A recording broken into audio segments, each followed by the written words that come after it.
Golden Black Live. I wasn't here last year for I don't know where I was, but Jason was on our show, I think, with Stacy and Kyle. So he is a Golden Black Live veteran. I know that's something that you can.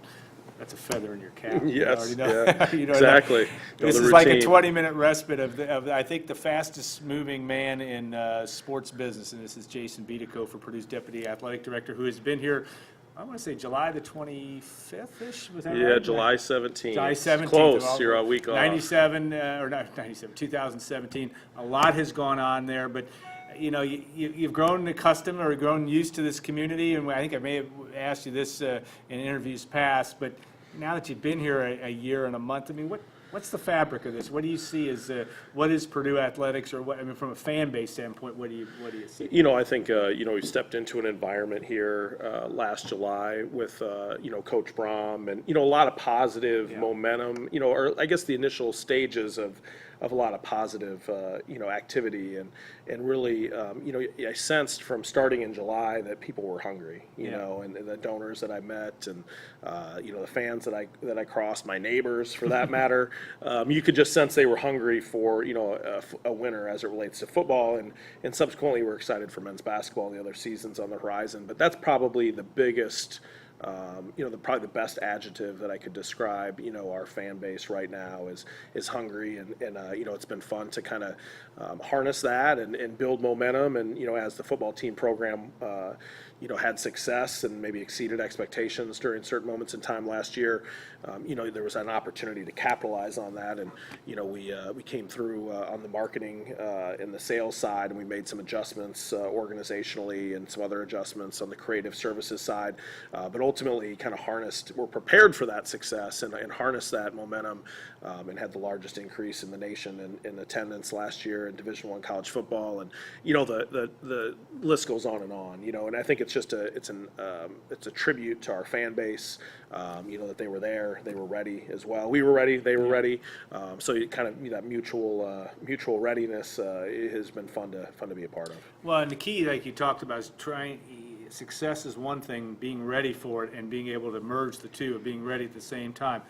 And I always talk about people like yourself that have had experiences, certain formative things that have gone on, whether it be when you grew up in Iowa and we're going to Big Ten events at that point in time. But what drives some of that background of trying to get readiness and the opportunity at the same time, and being able to get those to converge?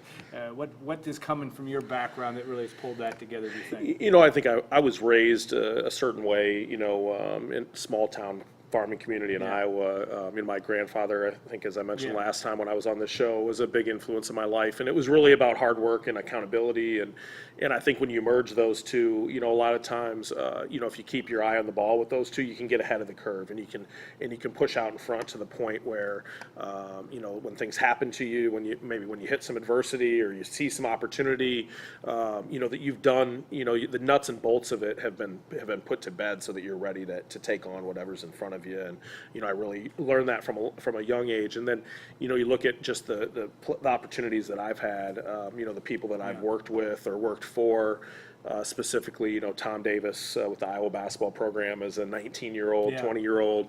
That was really influential. Spent 7 years with Gene Smith, the current athletic director at Ohio State, and just learned a lot about leadership and preparedness and harnessing momentum, and just a number of different things. To Joel Maturi at Minnesota, and to Boo Corrigan most recently, and Mike Babinski for that matter. I mean, there's that competitive drive. There's that show up, let's pull our sleeves up and let's get to work. And that's kind of been the foundational experience for me in college athletics and the people I've worked with. And it's perfect because it's synonymous with how I was brought up, and doing all the right things to be prepared to win, or be doing all the right things to prepare to garner momentum or hit that next level of success in your life or in your career or in the workplace. So Tom Davis is at least from my perspective, a stoic, cerebral type guy, and with the PhD and all, but guys like that go through good times and bad times, and not that Purdue football is in a bad place, but it's 0-2. What have you learned in terms of that, in terms of how to deal with things when they don't go exactly, from watching a Mike Babinski or or a Boo Corrigan or a Tom Davis? What gets in your wheelhouse when you draw from those experiences and say, all right, we are where we are, but here's the deal? I think the number one thing that I learned and that I think I bring to the table is, when you get hit with adversity and maybe things don't go well. I mean, you're always dialed in, right? You're always doing the work. You're always accountable. You're always doing the right things organizationally or from a detail-oriented standpoint to get the job done. I mean, you see it with Coach Brom on the football field. You see it with Coach Painter and beyond. And that's kind of the fundamental elements, I think, of success in college athletics. I think what I've seen as it relates to adversity and what I try to bring to the table on a daily basis is when you hit that adversity, you got to dig that much deeper, right? You got to tighten. It's already the ship's already tightened up, right? I mean, there's not an option. You can't compete at this level unless everything's buttoned down. But in adversity, I think you got to dig that much deeper. You got to find something inside of you, individually, collectively, maybe as a group, an administrative staff, a coaching staff, whatever the case may be, and you got to dig that much deeper. And I think the other side of it too is, when those times get tough and when adversity hits, I think you got to be there for each other. I think, whether that's myself as a sport administrator or myself as an administrator overseeing a different element of our operation. I've really learned from the people that I've worked with and the mentors that I've had that when the going gets tough or when things get tough or you hit a roadblock or a hurdle, that's when you really need to be there for people. You need to be engaged in your leadership style, and really that's the elements that I think really propel you over that hurdle, run you through that roadblock, or kind of take you beyond it, and that's important. And I think you really have that culture of support in our athletic department here at Purdue, and that's obviously starts from the top down with Mike. He hits things head on, and when things get tough, we button it down that much further, and we elevate ourselves accordingly. Do you think, when Jeff Brom took, I think this week, at least from a media perspective, a not self-deprecating, but a self-evaluation look that maybe I need to coach better? Jeff has got a lot of positives, obviously, in terms of what he brings to the table. But when you talk to guys like that and they're in a different level or a different experience, how do you view a guy that's not hypercritical but says, "Hey, the buck stops here"? How do you view that from an administrative standpoint and how he approached it this week? Yeah, I mean, I spent a bunch of time with him, or a decent amount of time with him this week, especially on Monday. Which it's still raw. It's still really raw at that point, obviously. But, I think it's, there's a number of things that I think you have to do, as it relates to kind of, your approach and overcoming all that. And, he's a great leader, and I think self-awareness, is a big piece of the puzzle as it relates to great leadership and being able to be aware of kind of where you stand and where you want to get to and how you get there. Also, I think that's great leaders are humble, and they're in humility of being able to say, hey, I gotta look in the mirror. I've been associated with football programs, and I've seen basketball programs and beyond that people are quick to point fingers, right? And it's sometimes it's shocking, but you see a coach point at a student athlete sometimes, and maybe that's necessary, but I think it takes a really somebody that is self-aware and humble to be able to say, hey, maybe it starts with me. I need to take the opportunity to see how I can improve, and maybe take a snapshot of a moment in time of where I stand and how we're going to move this thing forward from a leadership perspective. And I try to do that as much as I possibly can as well. And sometimes I lose a lot of sleep over that personally. For those that know me well, know I don't sleep well to start with, so that just kind of compounds that. But I think that's a trait that I work on every day. And there's definitely moments in time where it becomes more important. And I think for Jeff, that was, as you've heard, this is one of those moments in time. So. Yeah, again, sometimes in the wonderful world of sports, it is a 50-50. Someone's going to win, someone's going to lose, and you can't always predict and or control that. And that brings me to, obviously the marketing of the product, and we're talking football, and some of the positioning you've tried to do to get the fan base in the best position to be in Ross-Ade Stadium. And winning helps that, but you did a lot of work, obviously, with the season tickets up over nearly 50%. What's been your strategy, and do you see how do you see that evolving as time goes on, assuming that the program stays at the level that it is at or gets better? Yeah, we've really challenged our group, since probably the middle of, well, towards the end of last season, obviously through the early winter and beyond, to analytically look at things, and I think that there's that strategic thinking and analytical thought process was probably not a strength of our department, at least on the external side, the external relations side. And, to really kind of understand, ask the right questions of people, and to try to get a pulse for our fan base and how they feel. And then analytically looking at things like we recalibrated our football pricing, coming off a very successful season where we exceeded expectations, won a bowl game, and really had garnered a lot of momentum. Okay, well, we can obviously harness this momentum. But how do we really harness this momentum? And, looking at things, being a newcomer, I had a fresh set of eyes last year, and looking at, okay, well, why do we sell the end zone seats before we sell some of the sideline seats in certain areas? Or that's just a one example. But looking at things like that and really asking, or throwing that question in the middle of the table and asking that question and hitting it head on. And people question, it was kind of funny, a couple people in the industry, when we recalibrated our pricing, I mean, a buddy of mine that has a similar job to me, sent me a text, go, didn't you guys win 7 games in a bowl? Didn't you win a bowl game? Yeah, but we're not going to rest in our laurels. We got to figure out analytically what's the right thing to do to best position ourselves to reach our potential, and those are some of the things we did. We also we have a sales staff of 12 now. We originally started with 12 or 10. It's been so successful that we're in the process of adding 2 more. I mean, you look at the ROI. We're at like a 5-to-1. $5 return on every dollar we're spending in that regard, and not only does that help us with ticket sales, it helps us fill Ross 8. It helps us create energy in the facility, and then it also helps with per caps. With people buying concessions and buying, stopping by the new main gate team store and things of that nature. And so it really compounds upon each other. And but if we're not making the right foundational moves and we don't have an ear to the ground as it relates to how people feel and what they're thinking, it's a miss. And as it relates to the John Purdue Club side too, we've done many people that are probably watching have recently received a survey, that's asking them about their experience with the John Purdue Club, not just recent experience, but the totality of their experience. And if we don't understand, how our people feel and how our fan base feels and what they're hungry for and what they're concerned about, then we're not doing our jobs. And we're not swimming in time here because Jason's got other things to do. But I have a couple more questions. Sure. We're moving to men's basketball, and obviously,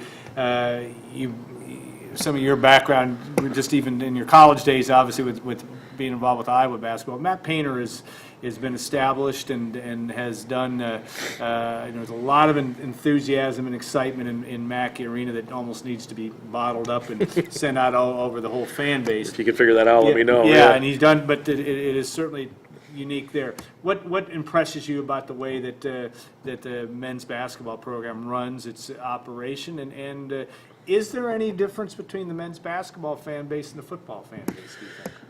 I sense there's a difference. I sense there's a lot of crossover. Yeah. There's people that are very loyal in both. I think the mentality of the fan bases are different, and I think, you have a football fan base that's hungry, and not to say the basketball fan base is hungry at a different level. They're hungry in different ways, Yeah. and so there's a difference there.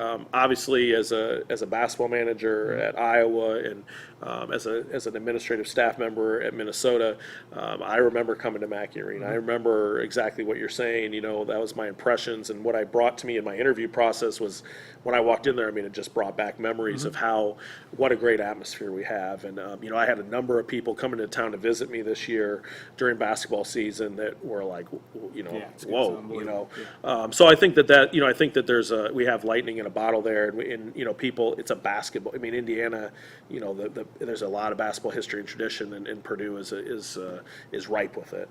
As it relates to the program in general, I've really enjoyed working with Coach Painter, over the last 14 months, and there's a lot of things that I really enjoy about working with him. He keeps it light, but he's very serious. He's very detail oriented.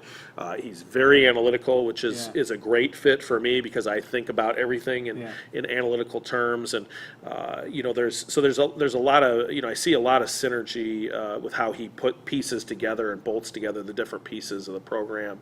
The assistant coaching staff, they all have a very defined role, and I've been around some programs where it's kind of like, oh, let's do all this by committee. And, I think, he's got it broken down with, Greg Gary handling the offensive side of it, and Steve Lutz handling the defensive side of it. I love it. I love how it looks. I love how it feels. I love how they prepare. Those type of things, that the systemic infrastructural things make a difference at this level. You're always trying to find a competitive advantage. I think structure, organization, and approach are at the top of what I've seen, and I've been around a lot of programs. And based on kind of my background in college basketball, I know a ton of coaches nationally and how they operate, and I'm really proud to be a part of this group just for those reasons. Last question, and it's an analytical one, but the fine line between when you are promoting your product from a social media standpoint or sending that message out to the world, recruiting more important than getting butts and seats, or how do you look at that day to day and say we need to send this message to do this? Sure.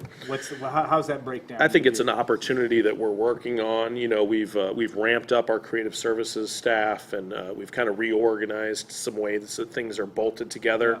That's worked really, really well. Ramping up the number of people we have, with focusing on those efforts has really served us at a high level, and I think it's being noticed nationally. It's being noticed locally. I mean, the amount of people that come up to me and mention that is crazy. I mean, it simply is crazy. It's probably the number one thing that people want to discuss with me right now when I run into them at Payless or wherever the case may be.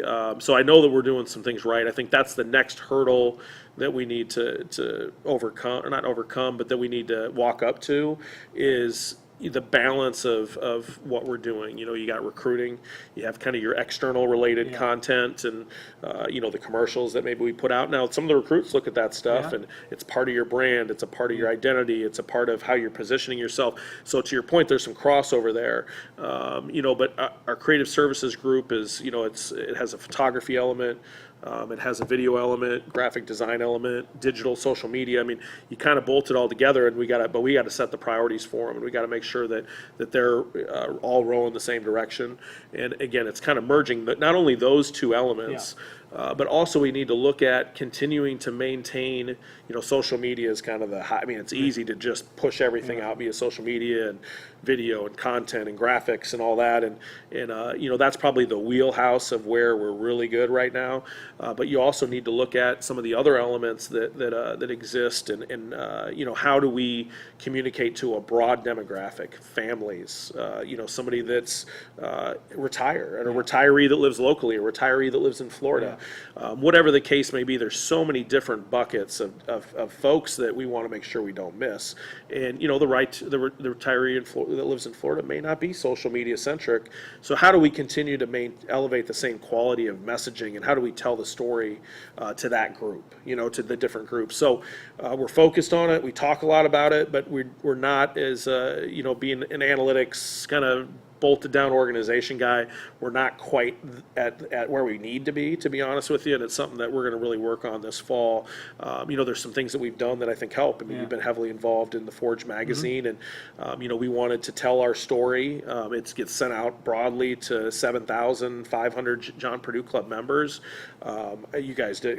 Our staff, you leading it, did a phenomenal job of really telling the story, and I think that helps. I had one of our largest donors' wives approached me at the Northwestern game and tell me how much she enjoyed reading it, and just what she learned, and keep up the good work type thing. And so that's a different demographic. She's not on social media, so she's not getting some of the stuff. She didn't see the Carson Edwards puppy video that we did the other night. So I think we got to keep our eye on the ball, and it's probably the biggest opportunity on the communications and creative services side that we have, and we'll make sure we get it right. And it's kind of the next evolution. We've raised the bar.